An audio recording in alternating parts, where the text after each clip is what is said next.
गणेशा के इस फॉर्म को देखें विजय जी, उनके फिजिकल फॉर्म से भी बहुत कुछ सीखने वाली बातें हैं, फाइनेंशियल लेसन सीखने के वाली बातें हैं। सबसे पहले उनका बड़ा सर, बड़ा हेड, इनलार्ज हेड, ये क्या समझाता है हमें? आप फाइनेंशियल विजडम कैसे देखते हैं इसे? नहीं, मैं तो ये समझता हूँ बड़ा मैंने ज़िंदगी में सब बड़ा ही बड़ा सोचना चाहिए। लाइफ के अंदर में आपको बड़ा विजन होना चाहिए, बड़ा ग्रोथ होना चाहिए, बड़ा पैसा कैसे आए ये आदमी को सोचना चाहिए। हम लोगों को सिखाया गया ज़िंदगी में कि गरीबी में ही मज़ा है या छोटा रहना चाहिए, ऐसा नहीं है लाइफ के अंदर में। Think big, you know. बहुत सारे लोग सिर्फ स्ट्रगल करते रह जाते हैं एंड्स को मीट करने के लिए, रोज़ का। वो तो संयोग की बात है, ब्रह्मा ने सृष्टि रची है, सबको बराबर तो नहीं किया है, वो एक दूसरा मैटर है। लेकिन सोच तो बड़ी रखनी चाहिए। बाद में वो पैसा आए नहीं आए, कम आए ज़्यादा आए, लेकिन बड़ा सोचना चाहिए लाइफ के अंदर। करेक्ट, ऐसा मेरा मानना है। बिल्कुल। तो बड़ा सोचें और साथ में अगर बहुत सारी, अब क्योंकि आप बड़ा सोचने के लिए बहुत कुछ सुनते भी हैं, बहुत कुछ पढ़ते भी हैं। गणेशा के बड़े कान, यानी सुनने की लिसनिंग पावर क्या कहती है हमें? क्या क्या सुनना चाहिए और क्या क्या नहीं सुनना चाहिए? मार्केट में तो बहुत क्लटर है।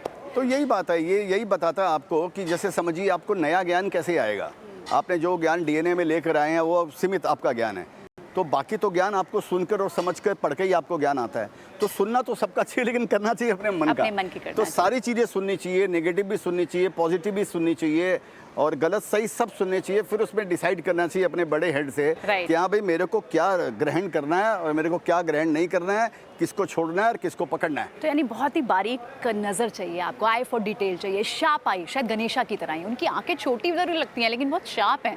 तो यानी आप कह रहे हैं कि हमें बहुत सेलेक्टिवली देखना है, अब सुन तो लिया सबकी, हाँ, और इग्नोर भी करते रहने का लाइफ के अंदर में। माइक्रो लेवल पे जो आपका सब्जेक्ट मैटर है उसमें आपको माइक्रो लेवल में आपको उसके अंदर में घुसने का, आपको उसके अंदर उसके आपको घुसने का, जो भी आपका कर्म क्षेत्र है, जो भी आपका लेवल है, जो भी आपका काम है उसको पूरा सुनना है। और इग्नोरेंस कि आप क्या चीज़ को नज़रअंदाज करना है और क्या चीज़ को नज़र में रखना है, ये भी आपको एक्चुअली बहुत बड़ी बात आपने बोली, क्योंकि फोकस ही तो बहुत ज़रूरी है, जो लोगों का हट जाता है। हाँ। 10 चीज़ें शायद ना फोकस करने वाली है और एक ही शायद फोकस करने वाली हो। ये क्यों? उनकी बड़ी सी सूंड, और शायद वो ब्रोकन सूंड भी है जो उनकी टस्क है, एक दांत की भी बात की, इससे हम क्या सीखें? मेरे को तो ये समझ में आता है, बाकी तो उसके जरिए बहुत सारे अच्छे अच्छे अर्थ होंगे। जो मेरा क्षेत्र है उसमें मेरे को यही समझ में आता है कि जैसे बोलते हैं ना, उतना ही खाओ जितना आप च्यू कर सको। शायद वो दांत उसको इंडिकेट करता होगा। Correct. और उनकी जो सूंड है जो ब्रोकन है जैसे, तो वो ये भी बताती है कि आपको मार्केट के अंदर में एक जो आप जर्नी, फाइनेंशियल जर्नी आप शुरू करते हो स्टॉक मार्केट में, तो उसमें आपको लॉस प्रॉफिट सब देखना पड़ता है। कभी आप औंधे मुँह गिरते हो, कभी आप हवा के जैसे चलते हो, कभी आप तूफान बनते हो और कभी आप धूल बनते हो।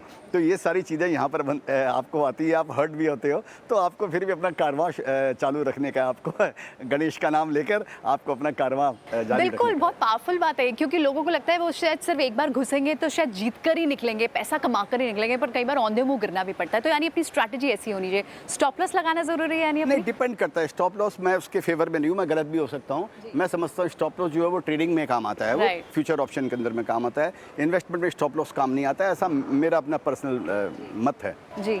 तो आप एक समय तक उसको देखना चाहेंगे और उसके बाद एनालिसिस करके स्टॉक को, अगर आपके हिसाब से वो नहीं चलता है तो आप उसे बाहर भी निकल जाएंगे? हाँ, निकल सकता हूँ, बाहर भी निकलता हूँ, लेकिन मेरे को टाइम लगता है। मैं भी इनका जो हाथी जो इनका है ना, मैंने एलिफेंट की जैसी वो सूंड है उनको। हाँ। तो मेरे में भी थोड़ा वो गुण है, मेरे को घूमने में टाइम लगती है मेरे को। मैं तुरंत घूमता नहीं हूँ, मेरे को थोड़ा समय लगता है।